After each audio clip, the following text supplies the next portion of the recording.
Hello everyone, still on polar graphs. Today we are going to learn how to construct a cycle, and this is our first equation, which is r equal to 4 sine theta. Before we start, I would like to let you know that equation of a cycle can appear in different forms. The first one is r equal to a certain constant, and this constant can be any real number except 0. We don't want it to be equal to 0, otherwise it will be just a point. And this cycle is always a cycle centered at origin. For example, if I have r equal to 2, if you have your grids like this, so from the origin you count 2 here, 2 here, 2 here, 2 here, then you construct your cycle, right? So this is the first one. Then secondly, equation of a cycle can be in the form r equal to a multiplied by sine of theta. Example, the one we have here above, 4 sine theta. And also it can be r equal to a multiplied by cosine of theta. A can be negative or positive. If it is negative, it is going to cause a reflection, right, about x-axis for sine.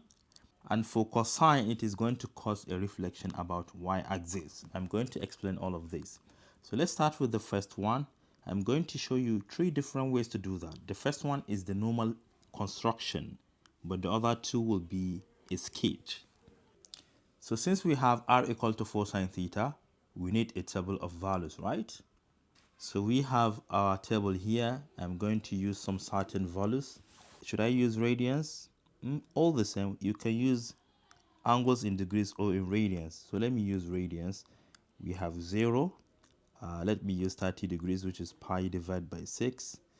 I can use pi divided by 3, which is 60 degrees. Pi divided by 2, which is 90 degrees. Then let me use 120, which is 2 pi divided by 3. 2 pi divided by 3. 150, which is 5 pi divided by 6. 5 pi divided by 6. Then let me use pi, which is 180. Let me use 210, which is 7 pi divided by 6. 7 pi divided by 6. Let me use 240, 4 pi divided by 3. 4 pi divided by 3. 3 pi divided by 2, that is 270. 3 pi divided by 2. Then let me use 5 pi divided by 3. 5 pi divided by 3, which is 300 degrees. Let me use 11 pi divided by 6. 11 pi divided by 6, which is 330. And lastly, let me use 2 pi. So what happens if an angle is 0? Sine of 0, remember, is 0. Multiplied by 4 will still be 0. So r will be 0.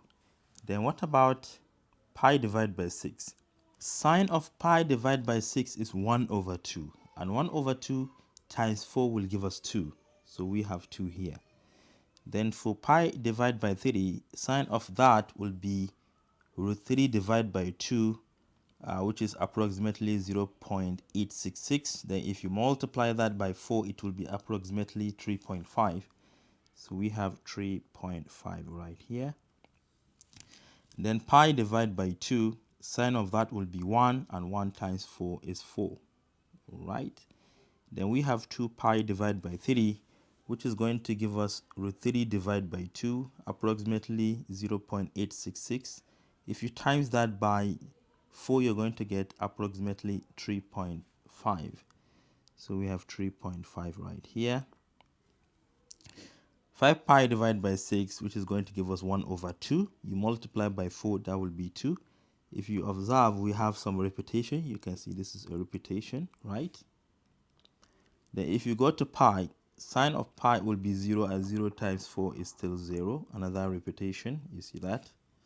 7 pi divided by 6, that will be negative 1 over 2. You multiply by 4, that will give us negative 2. So this is negative 2. If you go to 4 pi divided by 3, that will give us negative root 3 divided by 2, which is approximately negative 0.866. If you times that by 4, you're going to get approximately negative 3.5. Negative 3.5. Then for 3 pi over 2, that will give us negative 1. And negative 1 times 4, that will be negative 4.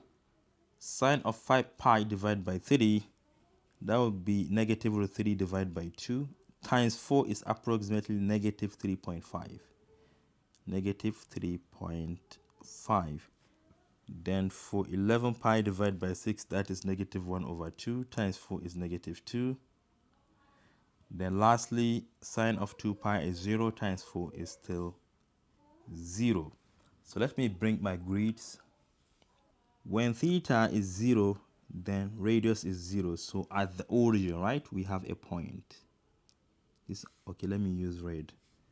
We have a point right here.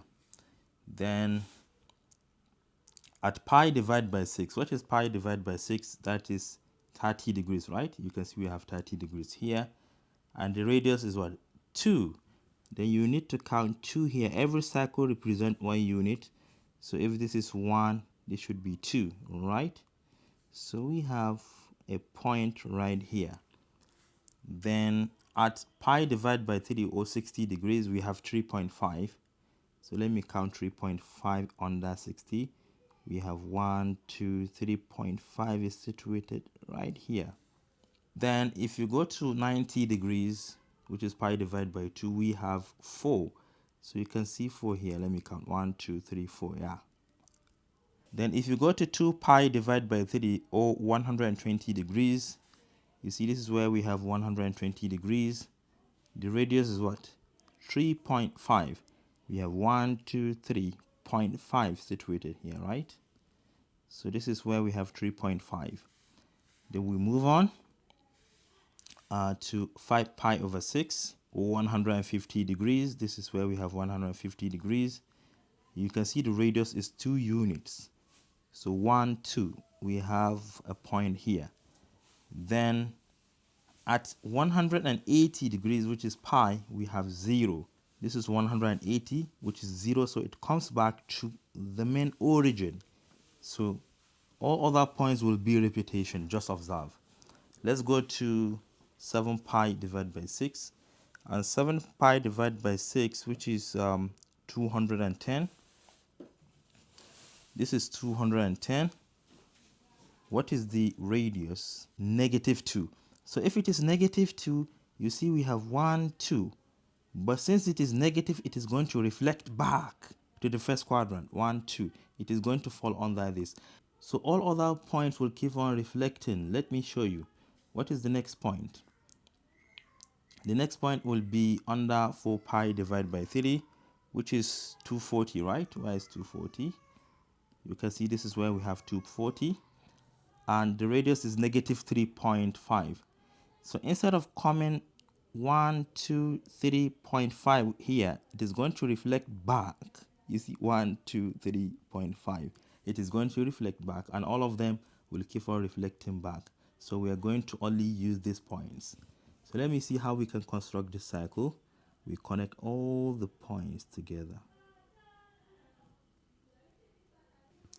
Can you see that? This is a very nice cycle using table of values. Remember, I told you that I'm going to show you 3 different ways to do that. This is for construction. Then for a sketch. What do you need to know about a sketch? Seeing sine theta, you should know that the cycle is going to be on y-axis, right? And because 4 is positive, you should expect it to be up here. But if it is negative 4, the cycle will be reflected down here. That is what you should know. It is going to be reflected down here. But since it is positive, it is going to be up. And that is number 1. And it is going to always pass through the origin. You see the origin? Then this 4 here is always your diameter. Diameter, you can see 1, 2, 3, 4. The diameter is 4. So if you want to find out, always from the origin count 4 units or a units above if it is positive. If it is negative, you should count a units below. If it is 3, count 3. If it is 4, count 4. If it is 5, count 5. Then having these 2 points, you can easily construct your graph. Just make sure that you have a nice curve from the top to bottom. Remember, a sketch is never accurate.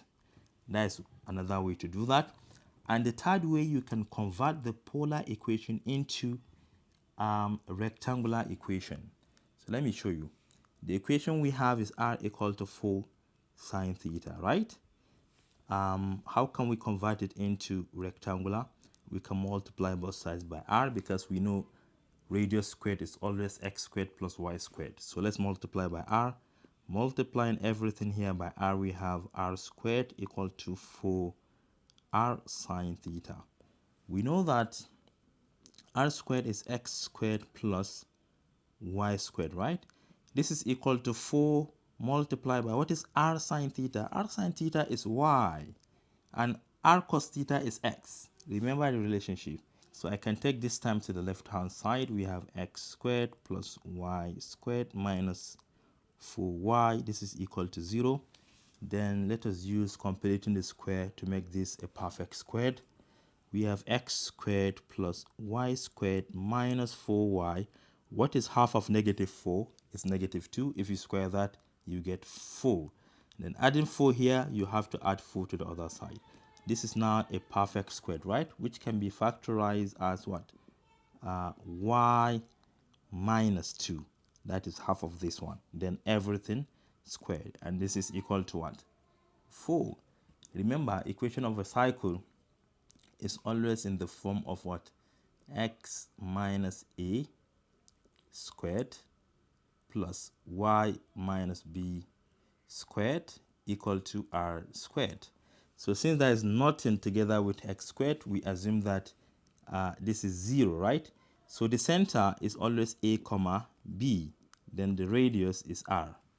So we need the center and the radius to construct the cycle. So the center will be 0 because we have no value attached to x. Then for y, you can see this is negative 2, right? It is going to become positive 2. Remember, you have to take everything here, set it to be equal to 0. Solve for y, y will be equal to 2. And hence we have 2 here. Then this is the center, right? This is the center. Then the radius is equal to what? 2. Because this is 2r squared. And what squared is 4? It's 2 squared. Therefore, 2 is our radius. So let's see how we can construct that. This is y-axis and this is x-axis. Let us locate the center, which is 0, 2. 0, 2, x is 0, y is 2. We have a point right here. Then the radius is 2 units, meaning you should count 2 units below, 1, 2, 2 units above, 1, 2, 2 units to the right, 1, 2, 2 units to the left, 1, 2. So you can see that we're going to connect all of these 4 points together. Yeah, this is my cycle. And you can see it is exactly as this one, right? So these are the different ways you can construct a cycle using this particular equation. Number 1, using tables of values. Number 2, if you know how the shape looks like. And number 3, by converting the equation into rectangular form.